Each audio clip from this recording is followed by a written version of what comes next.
Has anyone else noticed that Bakugo gives off some serious Vegeta vibes?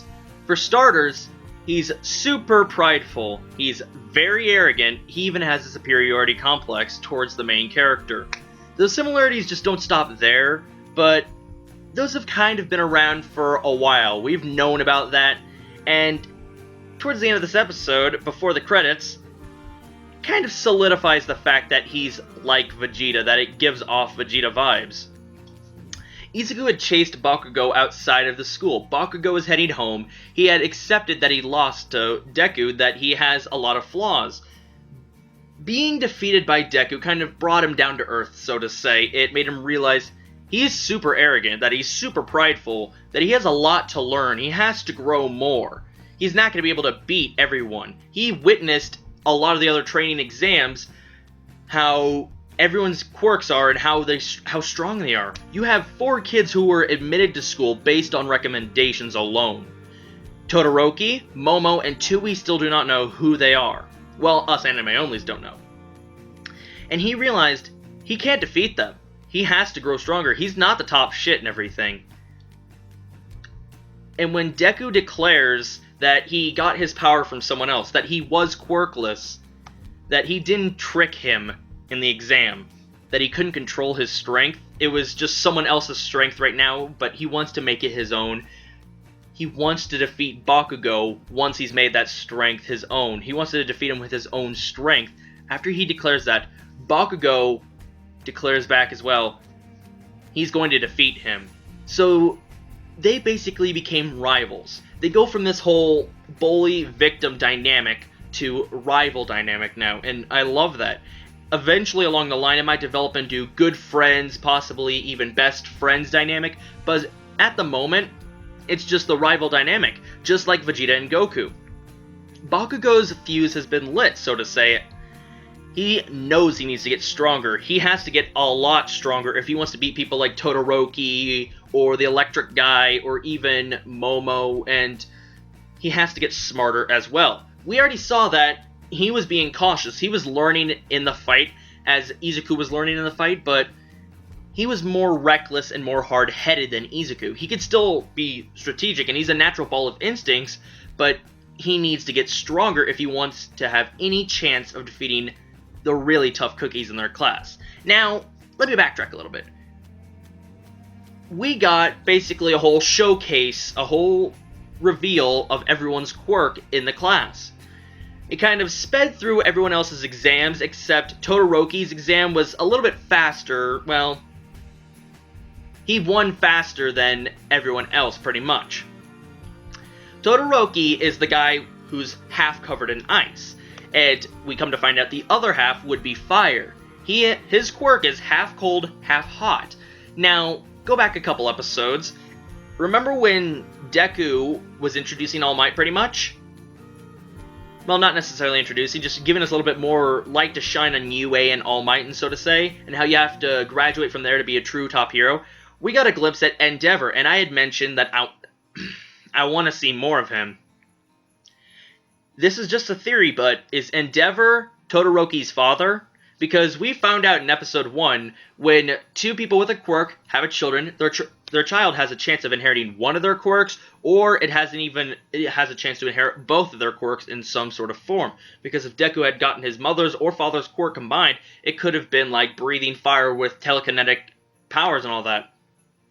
So it's possible that Endeavor got together with this ice chick and had Todoroki, because he can control fire and ice, which is pretty fucking awesome. He's a super strong character. He got in just based on recommendation alone, and we must assume that if Endeavor is his father, he recommended him to the school.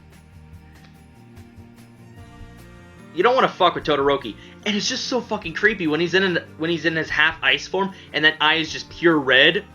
That's terrifying. He froze the entire building, even froze the feet of the villains. He weakened the villains. He secured the nuclear bomb without damaging it. He even warned his ally and didn't harm his ally. And it was a very fucking quick victory, because he was up against, like, this tail guy and everything in the Invisible Girl. Which, by the way, manga readers, answer me this. Is her quirk something that can be turned off or on, or is it a permanent thing? Do we ever get to see her when she's visible? Because at the moment when she said she was going to go all out and she took off her boots and gloves, I must assume she was walking around naked. That's the fact, because she even goes, don't look over here and all that. Or unless she's wearing this hero outfit that adapts with her invisibility. But the thing that kind of bashes that idea already is the fact that her gloves and boots are visible, so we must assume she's walking around naked. I'm really curious what she looks like when she's visible. Do we ever find out? Let me know in the comments below. I really like her voice actor, by the way. We even get to see other people's quirks, like Mina somehow controls acid. We know that Yuga, the belly button laser guy, we know some have electricity, some can plug their earlobes into the wall and listen for vibrations in other people's talks. We know some have super strength. We don't necessarily know what Momo, the know-it-all chick, the one that gives off the ninja vibes quirk is. I must assume maybe it's like shadow maneuvers or something, or she can create weapons. We don't necessarily know, but she's one of the people who got recommended into the school, so either she knows someone that's really, really famous, or she's super fucking strong, or she got in through her intelligence alone, because she has this whole know-it-all vibe, and when All Might asked a question, she answered exactly what he wanted, but a lot more. She gave this whole in-depth explanation and everything, and god damn. I'll give her the benefit of the doubt. I don't necessarily like know-it-alls, but she might become bae later on. Speaking of baes, Ochiko is definitely bae.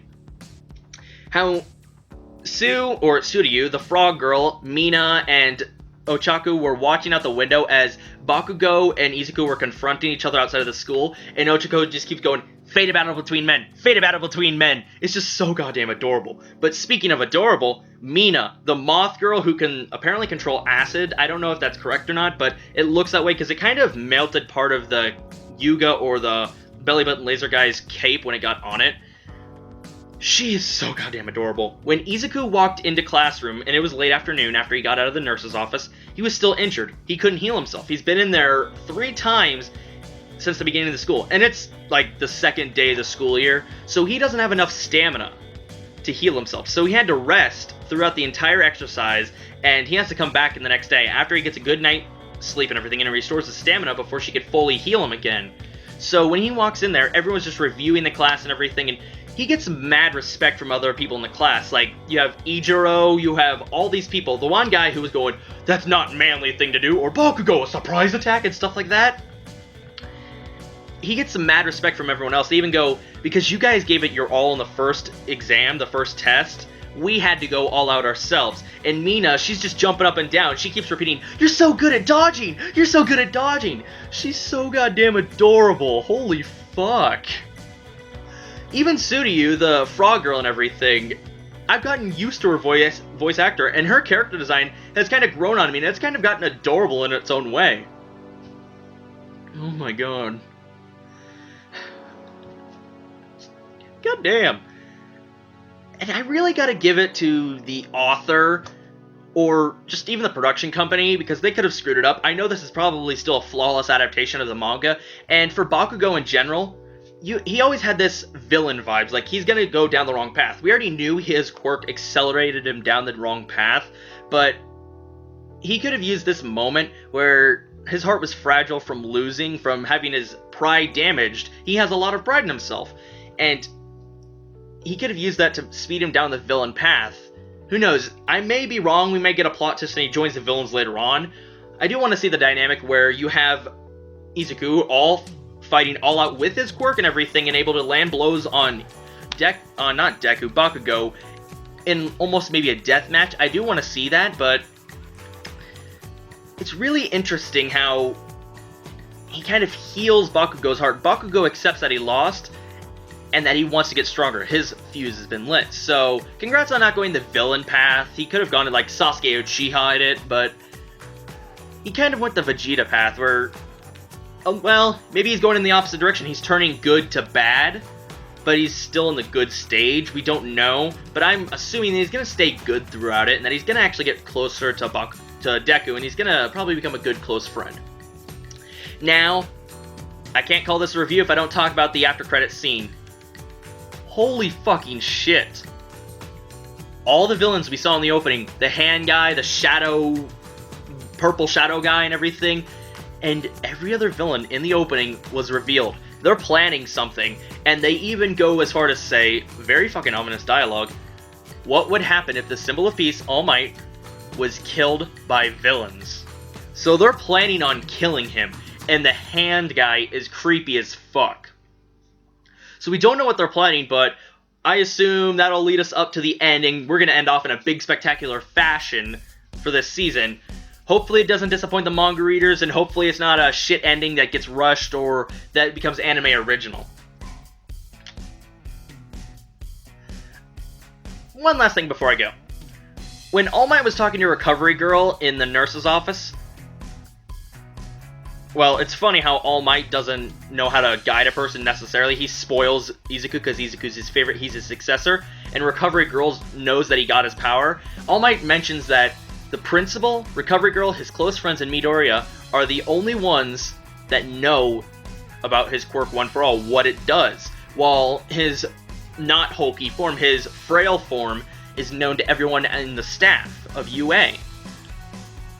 I'm really curious who some of his close friends are. Is he have friends with Endeavor and all that? We don't know. Us anime onlys don't know. So I hope we get reveals on some of who his close friends are other than Recovery Girl, and maybe even who the principal is, because I'm really curious who the principal is. And his quirk, One For All, that's only half of a popular or common phrase. One for all for one. Does that mean there's someone in the world with a quirk all for one? And if we go on the opposite retrospect, since the symbol of peace has the One For All quirk, maybe the symbol of evil has the All For One quirk? Maybe it allows him to steal power from someone else? This is all just my theorizing, so you can disprove me if you want, but don't post any spoilers down in the comments below. But yeah, I think I'm done. Let me know your thoughts. What did you think of the episode? This was a good episode. I love that they didn't go the whole Sasuke Uchiha thing right away, if they're ever going to do that or not, but they kind of went the Vegeta route.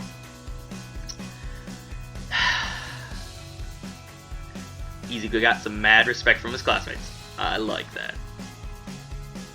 So yeah, be sure to leave a like or subscribe if you're new.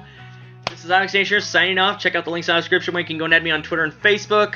Go check out Boku no Hero Academia episode 8. This was a good episode. I'm definitely looking forward to the last 5 episodes. Hard to believe we're only 5 episodes away from the conclusion. Let me know if I should actually review the manga chapters once this is done, like 1 to 21 or wherever this is supposed to end, if I should review those or post an overall thoughts on those, maybe compare them to the anime, and then after that, should I review it chapter by chapter or go every couple chapters?